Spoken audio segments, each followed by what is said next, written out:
RCB celebrations వల్ల almost 11 members అయితే చనిపోయారనమాట. So అసలు మ్యాటర్ ఏమైందంటే, నేను జయనగర్ నుంచి మెట్రో తీసుకొని కబన్ పార్క్ అయితే స్టార్ట్ అయ్యా. జయనగర్ మెట్రో కూడా ఖాళీగా ఉండింది. మెయిన్ టాస్క్ ఏమంటే మెజెస్టిక్ దగ్గర అయితే జనాలు ఫుల్ అయిపోయారు.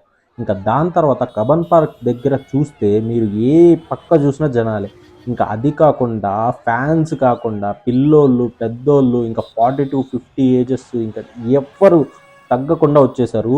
అంతమంది క్రౌడ్ వచ్చేసారు. అస్సలకి వాన పడుతున్న, పోలీసులు కంట్రోల్ చేస్తున్న జనాలు అయితే ఎక్కడా తగ్గలేదు. ఈ పాయింట్ ఆఫ్ వ్యూలో ఎవరిని తప్పనాలో, ఏది తప్పైందో అస్సలు అర్థమే కాలేదు. ఎందుకంటే చిన్నస్వామి స్టేడియం కెపాసిటీ వచ్చి 35,000, కానీ అక్కడ వచ్చింది మాత్రం 3 lakh మెంబర్స్ వచ్చారు. సో ఆ క్రౌడ్ని కంట్రోల్ చేయలేకపోయారు పోలీసు వాళ్ళు అయితే. ఏ గేట్ దగ్గరైనా కంట్రోల్ చేయలేకపోయారు. ఇంకా జనాలు అయితే లాస్ట్కి ఇంకా స్టేడియం దగ్గరికి వచ్చేసి రచ్చ లేపారు. ఇంకా అక్కడ జరిగిన తొక్కిసలాటికే మనకి ఇంత సాడ్ న్యూస్ వచ్చింది. ఇంకా ఆల్మోస్ట్ బయటకు వస్తే కూడా జనాలు ఇంకా వస్తూనే ఉన్నారు, చూస్తున్నారుగా. సో నేను ఆల్మోస్ట్ అక్కడ ఒక్క సిచ్యువేషన్ చూశాక వెంటనే బయటకు వచ్చేసి నేనైతే రూమ్కి స్టార్ట్ అయిపోయాను అనమాట. సో ఇలాంటి జాగ్రత్తలు తీసుకోండి. ఎప్పుడు మీకు ఎక్కడ కానీ అంతమంది జనాలు ఉంటే వెంటనే మీ ఇంటికి అయితే స్టార్ట్ అయిపోయి, లేదంటే మీరే బాధపడతారు. సో అదనమాట. Be safe.